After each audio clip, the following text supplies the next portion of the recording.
Hey guys, welcome to Aries EDC. I have a really special one that I want to start with you guys. I've been thinking about doing this for quite some time, but I didn't know how I was going to go around and do that. Basically, what I want to do is go through my entire collection of knives, antique, modern, and even some of the fixed blades that I've made and decided to keep. So I'm going to go start with that today. But before I do, welcome to the channel. If you're a new viewer, thank you. Please, hopefully you will subscribe, leave a comment. That would be amazing. Or not, that choice is yours. But I hope you enjoy. If you would like, you can follow me over on Instagram at AriesEDC. That is where I post more content. I'm more active on Instagram than I am on YouTube, but I try to get these videos out at least once a week, or at least a short of something that I'm working on. Because not only am I a collector of knives, I also make EDC, everyday carry size blades. Maybe at the end I'll show you what I got gluing up right now. But hey, let's go ahead and get started. So, my collection. So I've been thinking about this. How do I start it? How do I go about it? Because if I was to show you the entire collection, not that my collection is huge, I really want to take the time and kind of tell you what I know and give you my thoughts on each and every knife, which is going to take time. And so I'm going to break it up into several different parts. We'll see how it goes. Maybe I'll turn the two videos that I do into one, but I just want to kind of go through it with you. My knife collecting started with antiques. So I had some modern stuff and I would keep it in my pockets. But then, you know, my wife and I would go to antique stores and I was always drawn to that cabinet. You know, the cabinet, the one person in the antique store who had some antique knives. And I was always drawn to it. Pocket knives, pocket watches, knives, all of those types of little EDC gadgets that are antiques, for some reason, just caught my eye. And so my wife was like, well, why don't you go ahead and, you're always looking at it, why don't you get one? And so I was like, okay, you talked me into it. She didn't have to twist my arm too much. So I was at a store and I saw this. And I didn't want anything too big. As you will notice from my collection, I'm not really into big folders or big knives. It's just doesn't fit my lifestyle, never has. So I'm into smaller stuff. So I saw this knife and I was like, you know what, I'm gonna get it. It said circa 1930s. So I was kind of like, well, okay, whatever. I'm gonna do my own research. And so I did. First, before I even take it out of the sheath, I want to talk to you about the sheath. You can tell by the sheath it has some age on it. I've been trying to clean it up. But if you know what that logo is, and I'll try to show it to you, that, my friends, is Boy Scouts of America logo. And come to find out, this knife is circa 1930s. So I kind of have to sit back and laugh that the Boy Scouts were given this knife or had the option to buy this knife. But that was a different time, different place where they respected what this tool is and what it can be. So let's go ahead and pull it out. What this is a Remington RH51. And you can see got nice patina on it. The handle is leather wrapped with different materials down here. Nice space. It's not a big knife, 3-finger handle, really. I can squeeze 4, but I'm kind of squeezing it. Copper or this is probably brass guard. Really cool knife. But again, yeah, 1930s. It's in pretty darn good shape, along with the sheath. It is missing a little bit of the buckle here, which doesn't bother me because I don't plan on ever carrying it. I keep it in a case displayed here in my room. So Very cool knife. So this was kind of the first thing that started it all. I picked up this, um, and I really kind of, what I loved about it was going back and finding out some history, looking up Remington, looking up that model number, and then coming to find out, I didn't even notice the stamp on the sheath there for the Boy Scouts, and come to find out, yeah, that was a available blade for the Boy Scouts to purchase. So very fun little tidbit of information that I learned about this knife. And that's kind of what got it started with the antique stuff. It's not about what it looks like, etc. It's more about the story. And that's what I really got involved in, was learning about the story. So I'm going to go through the rest of these because that was the one that kind of started it all. The next one I picked up, and I don't know if this is really going to be chronological, but I'm going to try my best. So the next one I picked up was this. And yep, that does say K-bar. At the time, I had really only knew much about K-bar. The only thing I knew was your typical military fighting blade. And so I never knew anything else about K-bar. I had no idea that they made folders, especially at the age this one is, which again is about 1930s. This is a slip joint, no surprise there. You can tell it has that patina.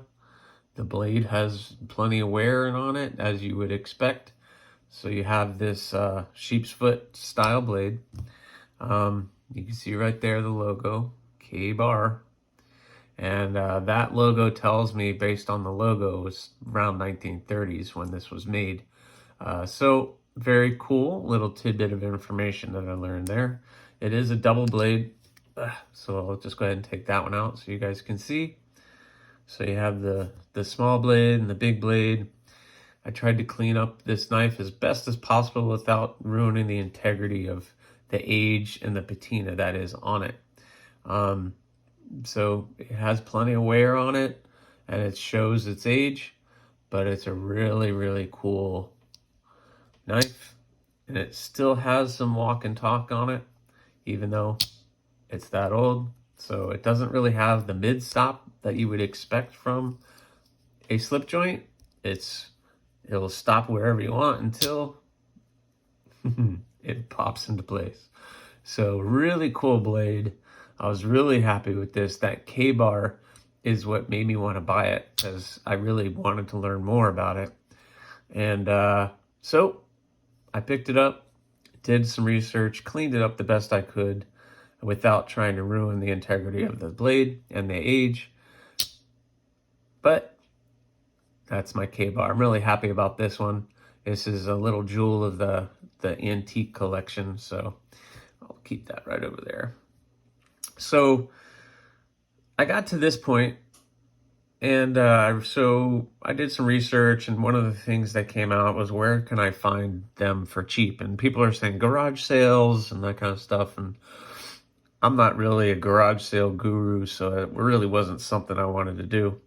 But I reached out to my dad, and I said, hey, you don't happen to have any old pocket knives laying around, maybe from grandpa or something else? And I reached out to my uncle as well. And he was like, yeah, I think I do have some from your great uncle and your grandfather. And he's like, and I think I have my old Boy Scout knife. So he showed up one day, and he had some of these. And I was like, cool, yeah, that's awesome. So this is my dad's old Boy Scout knife, you know, from the 50s or 40s. And it's been used. They've been all used and abused. But it has the Boy Scout logo. This is the main blade. This, I think it's an Imperials who made this. Yeah, Imperial Blades made that. So it still has a little bit. It has the bottle opener, other different things on it, the screwdriver.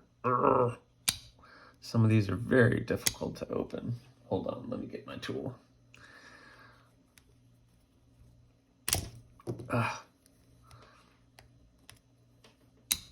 Yeah, I'll get it.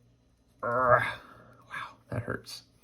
So your screwdriver, multi-tool again, the main blade, at least I can get that open, right guys? And the smaller of the two blades, or I don't know what you would call that tool. I'm not really up on multi-tool pocket knives, so an owl or something probably along those lines. But yeah, I tried to clean it up a little bit, but it is what it is, and the spring still has plenty of walk and talk in it, as you can see. So my dad's pocket knife. So that was kind of neat. Boy Scouts, cleaned up that brass a little bit as best I could. But yeah, a little cool knife. Put it on display. These two are fun, I think, because I'm into smaller knives. Let's start with this one. So these are both Imperial, who is huge back in that time period for smaller fixed traditional slip joint knives. So I think my grandfather used to keep this in his desk when I was a kid, and I would go over there and kind of pull them out and figure out I wasn't going to hurt myself with one of these, I guess. I mean, it is sharp and it will cut, that's for sure, but nothing where I'm going to really hurt myself. So these are fun. Slight little blade, very thin, little slicer, probably open envelopes and that kind of stuff. You know, back in the day, they would probably keep this in their desk. Someone would keep it in their desk just to open packages or envelopes or, you know, anything like that. And it was a tool, and that's what it was. And it wasn't looked at as something other than what it was. But yeah, cool little knife. Still has some pretty good walk and talk on it. Yeah, but that one was cool. You throw that in your pocket, you never know it's there, that's for sure. You definitely forget you have that in your pocket. But, you know, throw it in your pocket, your purse, or whatever. It'll open any boxes or packages or anything. Is it going to break down cardboard and do that? Probably not, but this is the correct tool for the job that was needed. This one, very pretty mother of pearl, I guess is what that would be. It's another Imperial, very nice little blade. Definitely been used. I've tried to clean it up and it scratches on the metal and etc. So, you know what? I like it. It shows its wear and its age, and it's been used. So, you know, obviously, again, we're talking a little tool, cutting tool that is used for doing small tasks. But it actually does have a mid stop on this one. None of these other ones did, but that one does. And the walk and talk is kind of gone on this one. This stops here, but to close it, yeah, you don't really get that really snap in it. But with something this small and as old as it is, you're not going to get that much. But it's a fun little, very beautiful piece. It's held its age very well. That mother of pearl, I guess, is what it is. I'm sure it's probably a plastic type of material, but I could be wrong. But very pretty, very nice looking, and served its purpose. So this one has my grandfather's name on it, who passed away. And this is a funky folder. So if you're not familiar with these, it's kind of fun. I would pull this out and people would and I'd fidget with it. People have no idea what it is, no idea that it's actually a knife. So you fold this part out, and then you fold that down, and ta-da, you have a little knife. So very cool. The only markings on this one, and I don't even know if I'm going to be able to show it, that says, hold on. That says, Can't read it. I'll put it in the comments what it says, but it doesn't really matter. It's basically where it was made. So it makes it very difficult to figure out what the age of this is, but it's a fun little something to play with. You sit there and you can fiddle with it, put it away, flip it out, open it up. So fun little fidget folder, wacky blade. I don't know, I forgot what they were called, but yeah, fun little thing that I had from my grandfather. So it's just a little token of things that I had from him.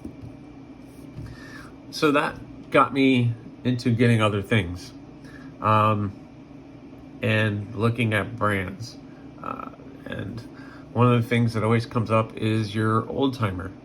Now, the next couple ones aren't seriously old, but you know, I'm in my late 40s, soon to be 50s, so I have a different time frame of things. So this is an old timer, a multiple blade old timer. I'll take all the blades out so you can see. Ugh. This is why I don't like slip joints mostly, those fingernail crushers. So these are all the different blades for them. Nice walk and talk still on this one.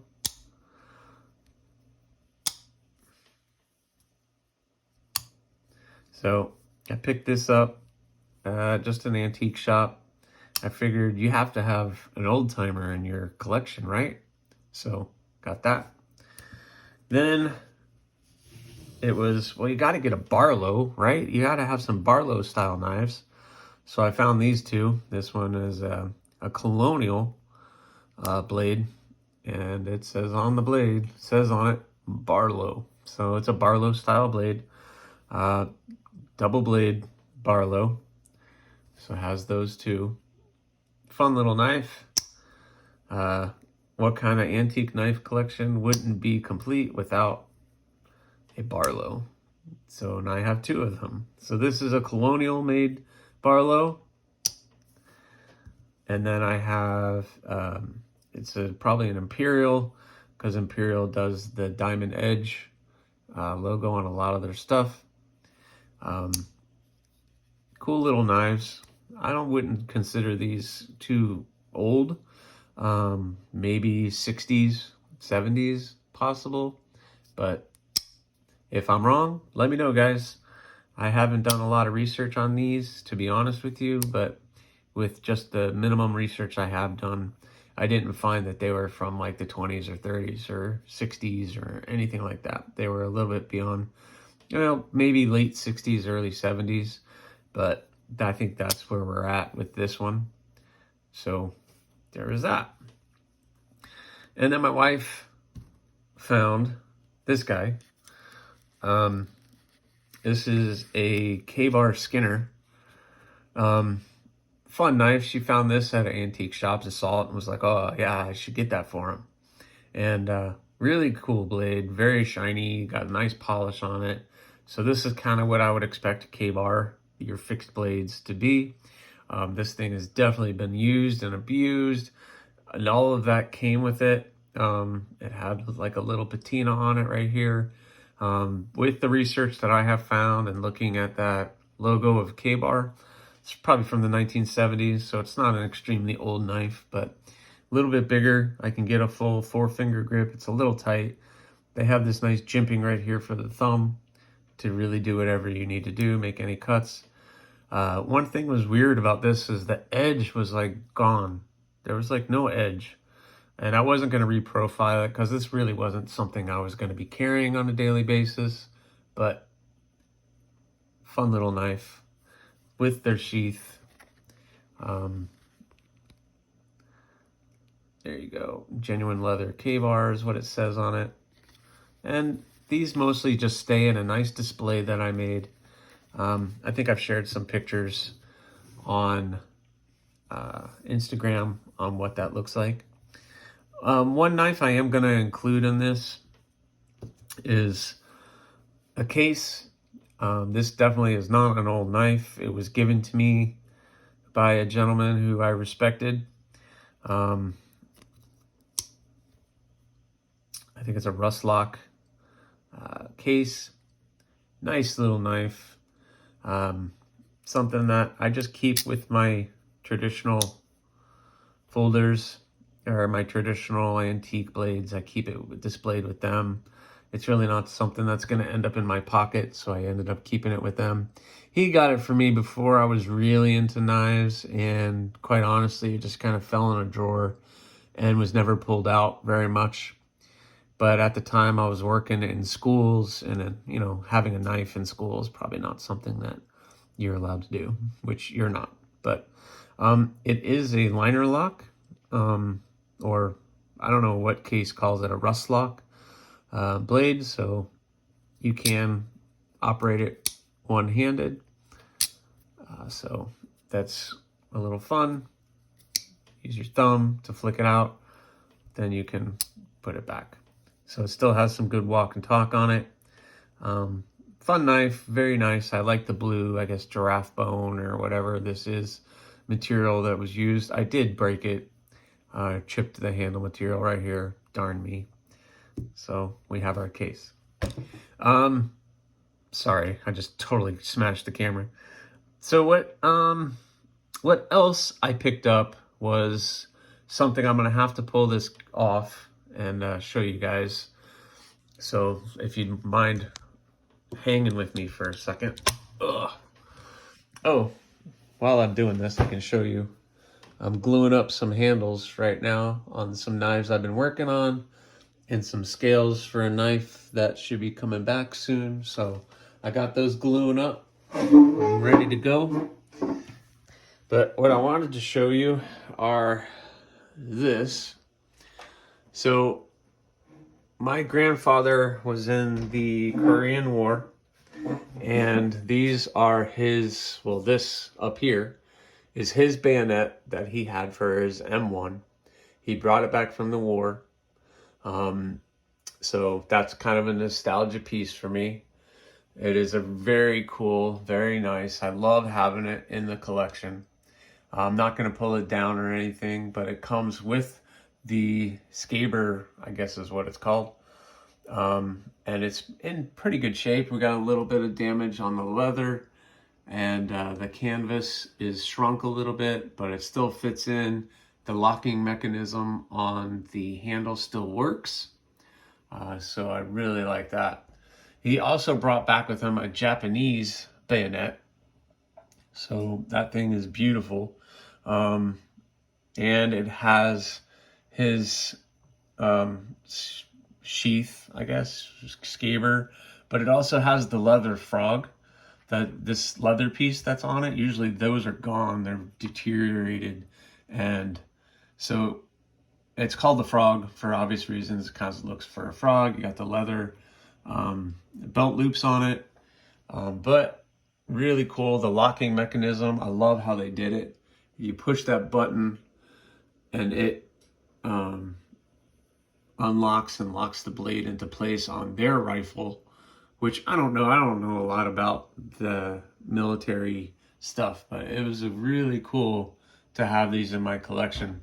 This one is actually a little bit bent, so whoever was using it was really using it. So, but I cleaned up the blades the best I can, and got them actually functioning, which is really cool. And while he was stationed in the Philippines, he picked up some of these. These are Talibongs, but they're really small, handheld ones. I can take this one down.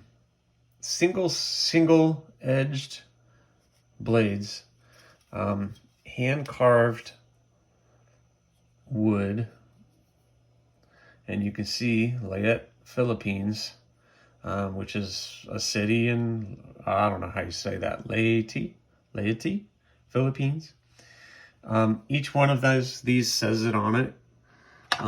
Each one of them have the scaber. Some of them are wired together. This green stuff is glue that was probably used at some point in time. but those are really beautiful. So I keep those all on display as well. So it's all on display. And so, but it's all part of the antiques collection of this. So anyway, I know my handheld stuff probably not as good as when it's on the table. But anyway, I just wanted to share that with you. So that's probably part one of the Aries EDC knife collection. Oh my God, guys. A bug just went in my hand, my mouth. Gross. I just got some extra protein today. What the heck? Anyway, wow. This took a this took a really different turn, didn't it? Woo. Oh God, I need to get my coffee. All right. Well, guys, I'm going to sign off. I hope you guys enjoyed it. That was part one. Hopefully part twos and threes will get a little bit better than this. But all right, guys, I'll see you guys. Remember, like, subscribe, leave a comment or not. That choice is yours. See ya.